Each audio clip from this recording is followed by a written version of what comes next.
2. It stays here with Indiana. Clark, a deep one. You bet! Okay, this is wild. A massive ratings bomb just hit the WNBA, and it all ties back to their biggest superstar, Caitlin Clark.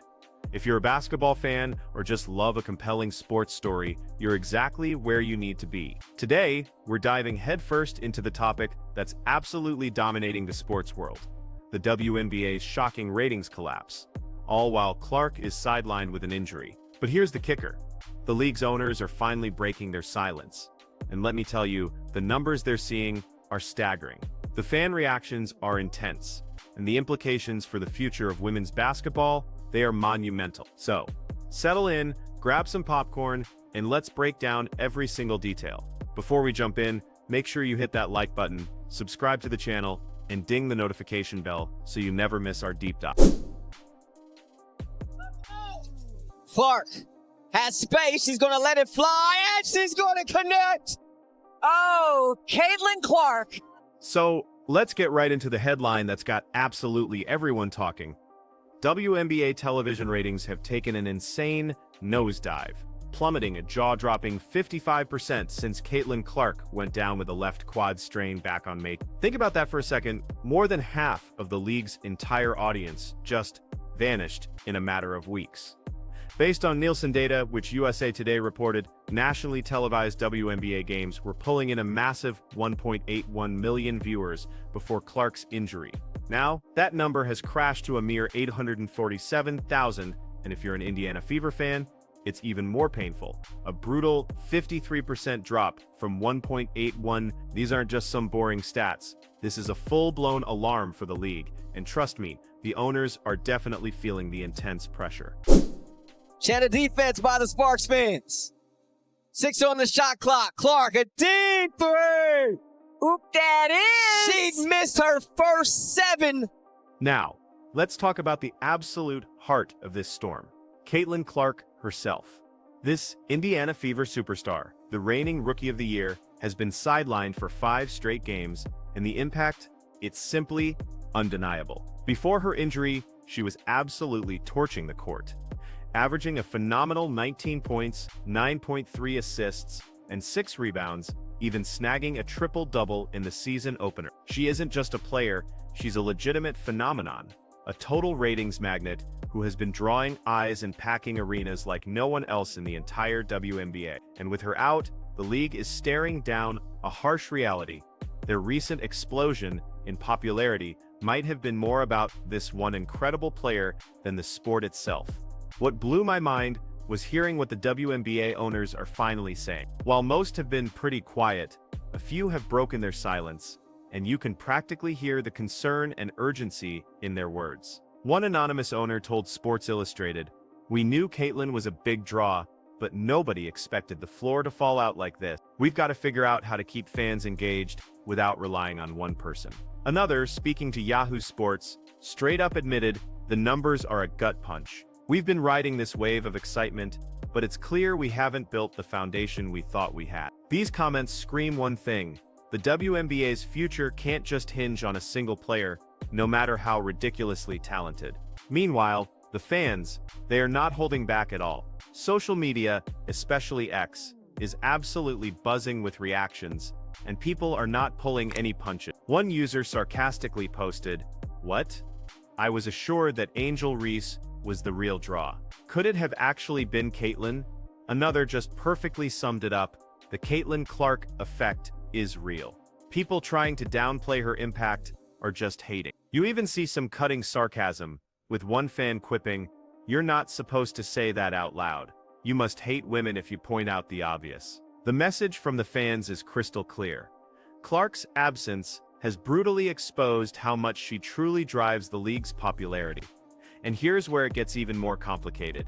Some are even accusing the WNBA and its media partners of mishandling Clark's superstardom. Analyst Rachel Dominguez, for example, suggested that some fans are straight-up boycotting games because they're upset with how the league has treated Clark and her supporters. Let me break this down for you.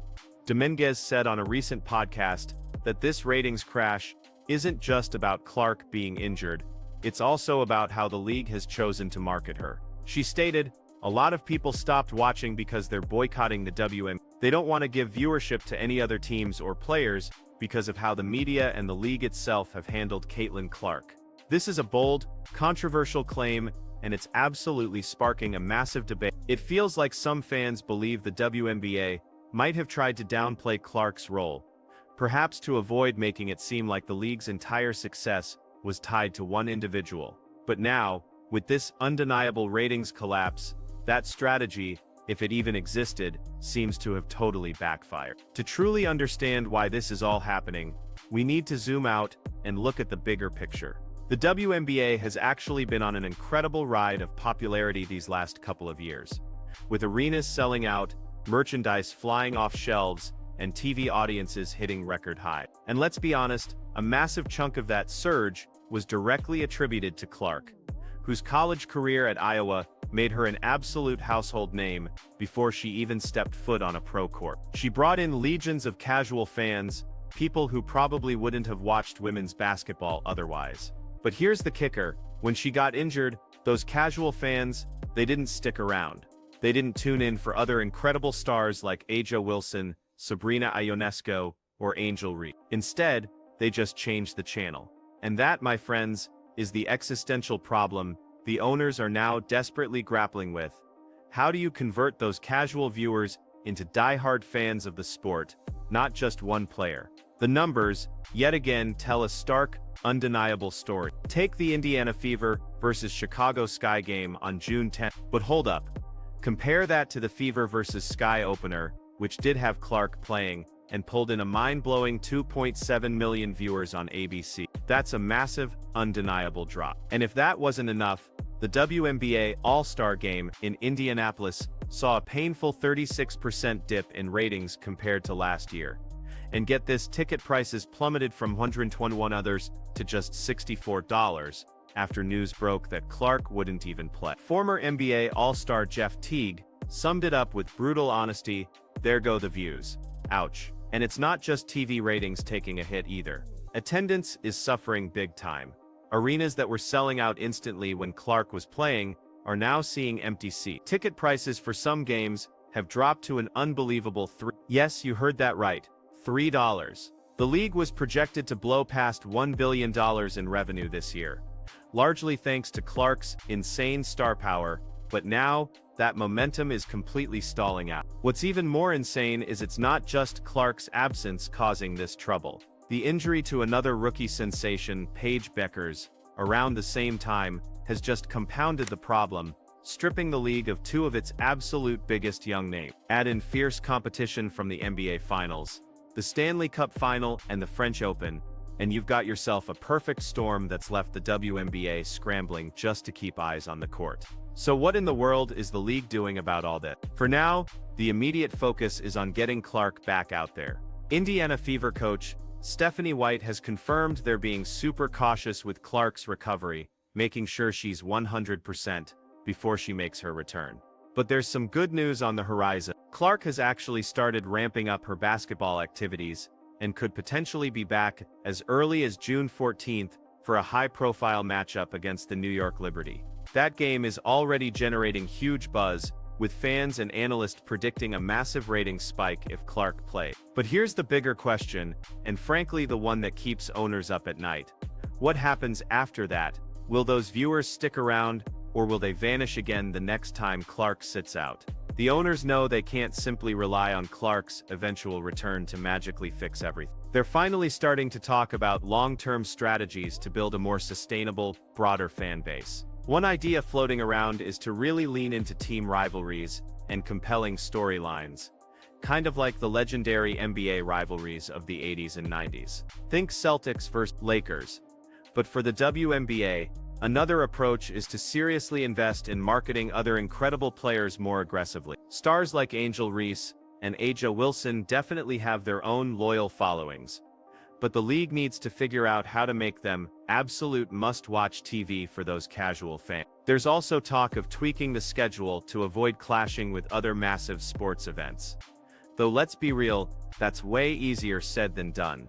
But the truth is, none of this is going to be easy. The WNBA's reliance on Clark has exposed a massive vulnerability that's simply impossible to ignore. If one player's injury can literally cut your audience in half, you don't just have a small problem, you've got a fundamental structural issue. The owners are absolutely waking up to that harsh reality, and they're under immense pressure to act fast. Television networks and sponsors, who were initially thrilled about the WNBA's explosive growth, are now looking at these plummeting numbers and seriously rethinking their investment. If the league can't quickly show it can recover and sustain its audience, those big money deals could start to completely dry up. So what does this all mean for the future of the WNBA?